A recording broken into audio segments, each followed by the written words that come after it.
मोमिनो, एक दूसरे का माल नाहक न खाओ। हाँ, अगर आपस की रजामंदी से तिजारत का लेन देन हो और उससे माली फायदा हासिल हो जाए तो वो जायज है। और अपने आप को हलाक न करो, कुछ शक नहीं कि अल्लाह तुम पर मेहरबान है।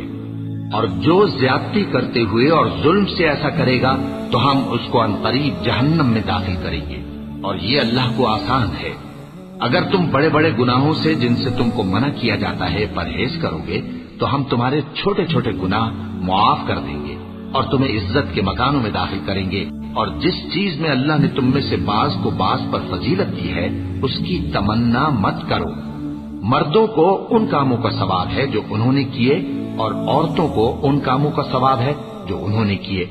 और अल्लाह से उसका फजल करम मांगते रहो, कुछ शक नहीं कि अल्लाह हर चीज से वाकिफ है। और जो माल माँ बाप और रिश्तेदार छोड़ मरे तो हकदारों में तकसीम कर दो कि हमने हर एक के हकदार मुकर्रर कर दिए हैं। और जिन लोगों से तुम अहद कर चुके हो उनको भी उनका हिस्सा दो। बेशक अल्लाह हर चीज पर निगरां है।